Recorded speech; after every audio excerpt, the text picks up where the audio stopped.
प्रिय मित्रों, सादर नमस्कार। आज आप सबों के लिए प्रेम की विशालता प्रकट करने वाली अनूठी कहानी प्रस्तुत है। वह प्रेम कहानी जिसकी तुलना आज के प्रेम से नहीं की जा सकती। जैसे सूर्य की तुलना दिए से नहीं की जा सकती। पहले का प्रेम निस्वार्थ, अमर, सात्विक, निश्चल और पवित्र होता था। लेकिन आज का प्रेम स्वार्थ से भरा, थोड़े समय के लिए तामसिक, दैहिक और छल से भरा होता है।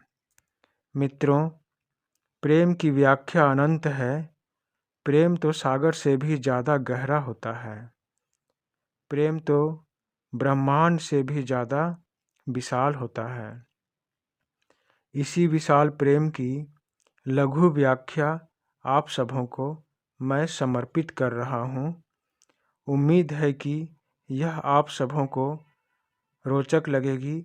यदि मेरी यह कोशिश आप सबों को वीडियो के अंत तक जोड़ कर रख सके तो मेरा यह प्रयास सार्थक साबित होगा। मेरे चैनल को कृपया सब्सक्राइब करें, जिससे मैं और आप सदा मिलते रहेंगे। मित्रों, यह 5 अनूठी कहानी बहुत पुरानी है। इस अमर प्रेम कहानी के पात्र राधा और श्री कृष्ण हैं। राधा ने श्री कृष्ण से और श्री कृष्ण ने राधा से निस्वार्थ और आत्मिक प्रेम किया था। इसी प्रेम के कारण आज श्री कृष्ण के नाम के आगे राधा लगता है।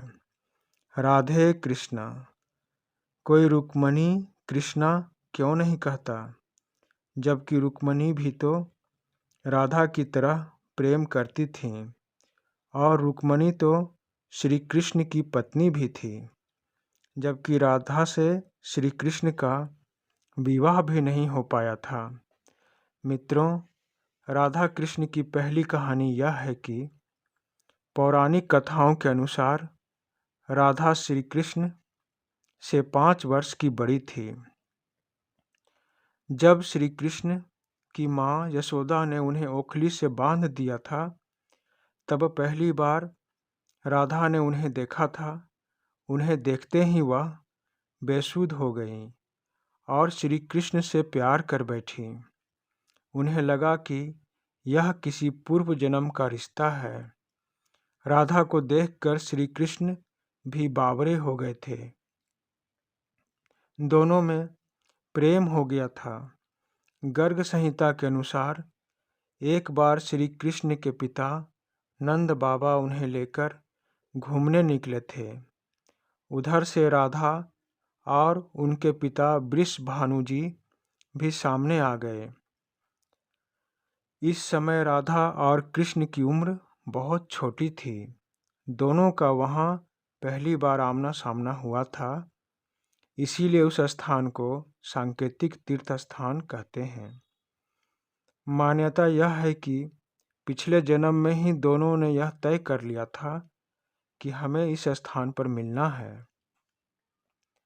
मित्रों, दूसरी कहानी यह है कि एक बार श्री कृष्ण अपनी दूसरी गोपी बिरिजा और मित्र सुदामा के साथ नदी किनारे घूम रहे थे। तभी वहाँ राधा आ गईं।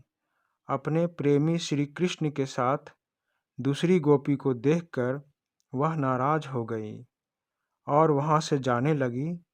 तो श्री कृष्ण के मित्र सुदामा को बहुत बुरा लगा और सुदामा ने राधा को भला बुरा कहना शुरू कर दिया।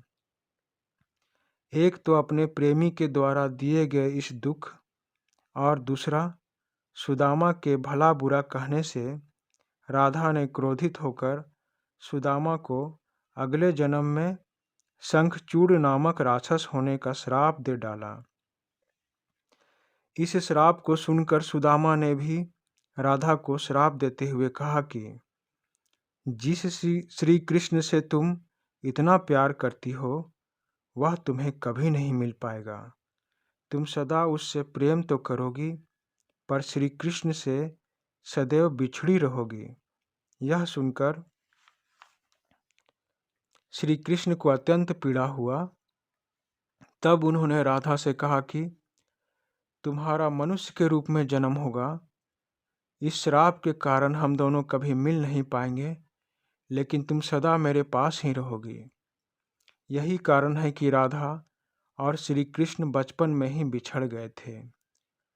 राधा श्री कृष्ण की तीसरी अनूठी कहानी यह है कि जब श्री कृष्ण और राधा युवा हुए तो जब भी श्री कृष्ण अपनी बांसुरी बजाते तो राधा बावरी होकर नाचने लगती थी और उनसे मिलने के लिए बाहर निकल जाती थी।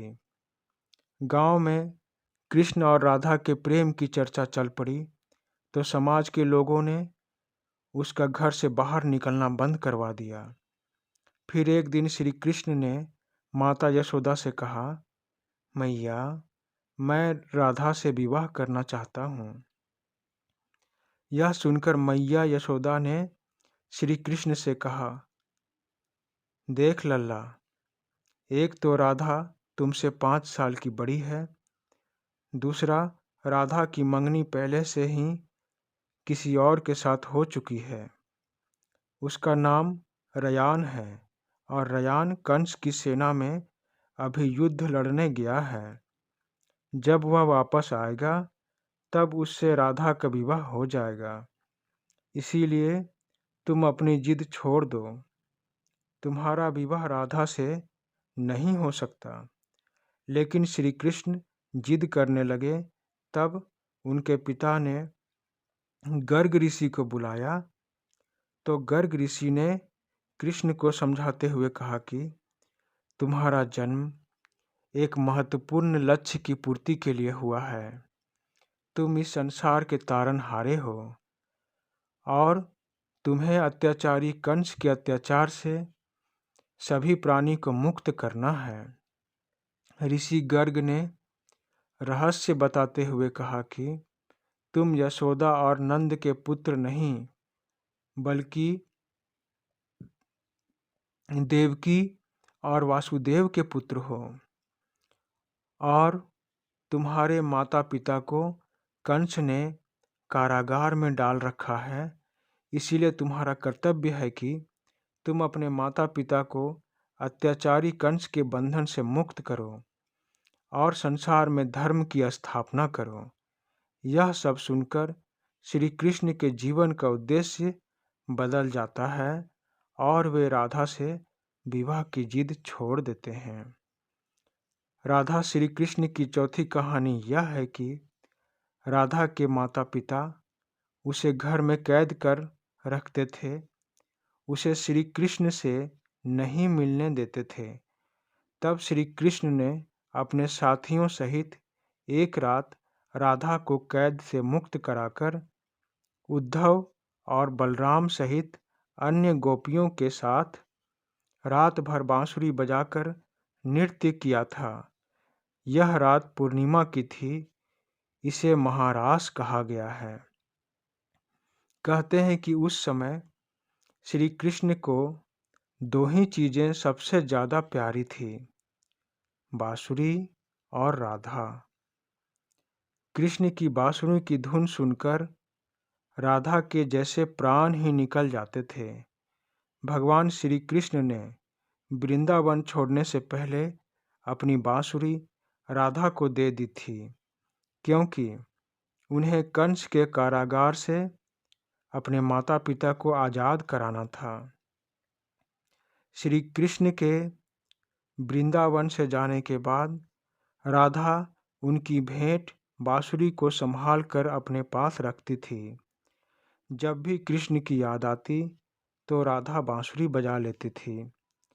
श्री कृष्ण भी राधा की याद में अपने पास एक मोर पंख रखते थे और बैजंती माला पहनते थे, क्योंकि एक बार राधा और कृष्ण के नाचते समय राधा के पास से मोर पंख गिर गया था, जिसे उठाकर श्री कृष्ण ने अपने मुकुट में लगा लिया था। राधा श्री कृष्ण की पांचवी कहानी यह है कि जब श्री कृष्ण वृंदावन छोड़कर मथुरा चले गए, तब राधा के लिए उन्हें देखना और मिलना दुर्लभ हो गया था। इस वेदना को कम करने के लिए उन दोनों का मिलन कुरुक्षेत्र के युद्ध में श्री कृष्ण के द्वारा किया गया था। कुरुक्षेत्र के युद्ध के दौरान सूर्य ग्रहण लगा था। तब राधा नंद बाबा के साथ श्री कृष्ण से मिलने आई थी। कृष्ण के सारे कर्तव्यों से मुक्त हो जाने के बाद राधा अपने प्रियतम से आखिरी बार मिलने उनके महल गई थी। राधा को देखकर श्री कृष्ण बहुत प्रसन्न हुए थे। उस समय श्री कृष्ण अपनी 8 पत्नियों के साथ राधा का स्वागत किया था।